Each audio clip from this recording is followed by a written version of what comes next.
It's cold out here, and the temperature wasn't much warmer in the Situation Room. Our meeting did not last long, but it is so sad that in a matter of hours or just a few days, many federal workers will not be receiving their paychecks, and what that means in their lives is tragic in terms of their credit rating, paying their mortgage, paying their rent, paying their car payment, paying their children's tuition, and the rest.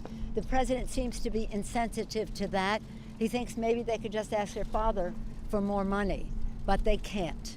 And we think that the collateral damage that he is causing by, well, I'm going to yield to the leader to talk about that, but I would say this. If you don't understand financial insecurity, then you would have a policy that takes pride in saying, I'm going to keep government shut down for months or years, unless you totally agree to my position. I yield to the leader.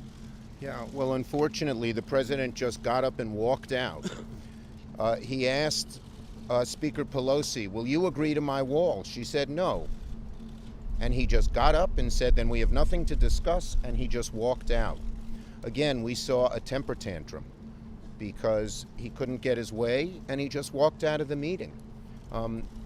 I asked him to open up the government, that tomorrow so many people will have trouble paying their mortgages, paying their bills, dealing with situations when they don't get paid.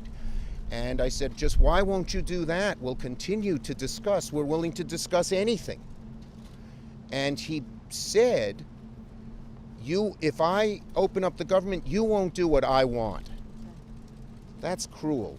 That's callous. And that's using millions of innocent people as sort of pawns. And it was wrong. And then a few minutes later, he sort of slammed the table. And when Leader Pelosi said she didn't agree with the wall, he just walked out and said, we have nothing to discuss. So it was a waste of his time. He said it was a waste of his time. That is sad and unfortunate. We want to come to an agreement. We believe in border security. We have different views. We've already offered the president our proposals, which has sat on his desk for several weeks. But this was really, really unfortunate, and in my judgment, somewhat unbecoming of a presidency.